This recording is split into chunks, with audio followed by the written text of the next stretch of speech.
जय हिंद। 1783 ईस्वी में जब पेरिस की संधि के बाद ब्रिटेन ने अमेरिका को पूरी तरीके से खो दिया, तो उसका ध्यान भारत की तरफ अब बढ़ गया था।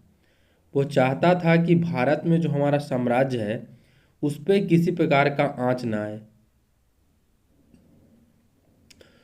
तो इन्हीं सब परिस्थितियों को देखते हुए 1784 ईस्वी में एक एक्ट आता है जिसको कि हम लोग बोलते हैं पिट्स इंडिया एक्ट।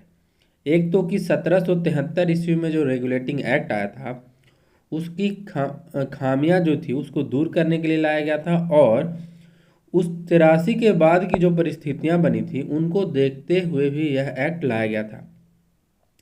इसमें पहला किया क्या गया था कि भारत में कंपनी को दोहरे नियंत्रण में रख दिया गया था।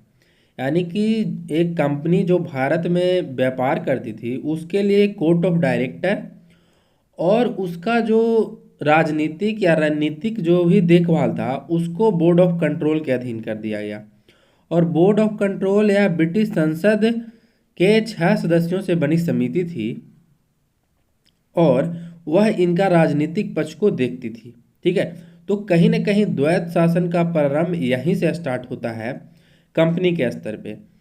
एक था कि गवर्नर जनरल की परिषद में जो 4 सदस्य था 73 के रेगुलेटिंग एक्ट से, उसको कि यहाँ पे 3 कर दिया गया, जिससे कि गवर्नर जनरल की थोड़ी शक्तियाँ बढ़ जाए।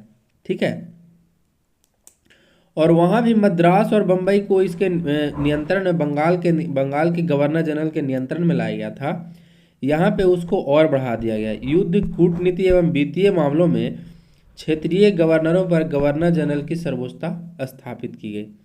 तो कुल मिलाकर के महत्वपूर्ण बात यही है। और जो 1858 ईस्वी में भारत सचिव का पद बना, वो समझिए कि बोर्ड ऑफ कंट्रोल का ही पूर्वगामी था। ठीक है, और यहाँ भी मद्रास और बंबई के मामले में बंगाल की अधिकारिता अधिक स्पष्ट हुई। मतलब अधिक बंगाल को अधिक पावर दिया गया बंबई और आपका मद्रास के मुकाबले।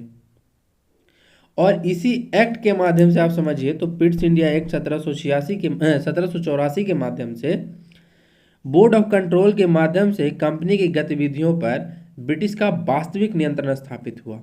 बोर्ड ऑफ कंट्रोल स्थापित कर करके ब्रिटिश ने वास्तविक नियंत्रण इस पर स्थापित किया। धन्यवाद।